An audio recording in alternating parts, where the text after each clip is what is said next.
सत्य, ठळक व निर्भीड सक्षम न्यूज. जतसह परिसरातील बातम्या पाहण्यासाठी सक्षम न्यूजला सबस्क्राईब करा. दिनांक 23 जून आमचे मित्र जत तालुक्यातील एक प्रमुख सामाजिक कार्यकर्ते माननीय श्री विक्रमभैया ढोणे हे गेल्या 9 वर्षापासून सलग अधिवेशनाच्या पार्श्वभूमीवर जत तालुक्यातील विविध प्रलंबित प्रश्न, विविध मागण्या यासाठी अखंडपणे 9 वर्ष उपोषण व घंटानाद आंदोलन करत आले. त्यांच्या बऱ्याचशा मागण्या या राज्य शासनाकडून गेल्या 9 वर्षात मान्यही झालेल्या आहेत. परंतु 9 वर्ष उलटूनही तालुक्याचे जे त्रिभाजन करणं गरजेचं होतं ते अजून ती जी प्रमुख मागणी होती ती प्रामुख्याने मान्य झालेली नाही.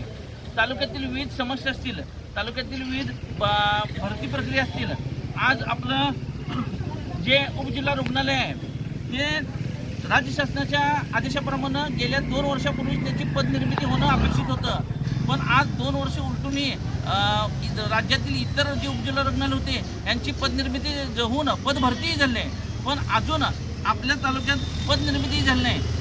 गेल्या 6 महिन्यापासून विक्रमभैया व आम्ही जिल्हा शल्य चिकित्सक असतील, जिल्हा आरोग्य अधिकारी असतील, जे डेप्युटी डायरेक्टर आहेत कोल्हापूर, तिथंही पाठपुरावा केला की पदनिर्मितीसाठी किती पाठपुरावा करायला पाहिजे की जेणेकरून आज 7 मेडिकल ऑफिसरच्या जागी फक्त 3 मेडिकल ऑफिसरवर तिथला कार्यभार सुरू आहे.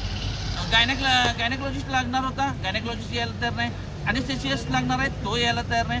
मग अशा विविध समस्या आरोग्य क्षेत्रात असतील, शिक्षण विभागात असतील, शिक्षणातले जवळपास 239च्या आसपास शिक्षकांची पदे रिक्त आहेत, कृषी विभागाची पदं रिक्त आहेत, पंचायत समितीतले पदं रिक्त आहेत.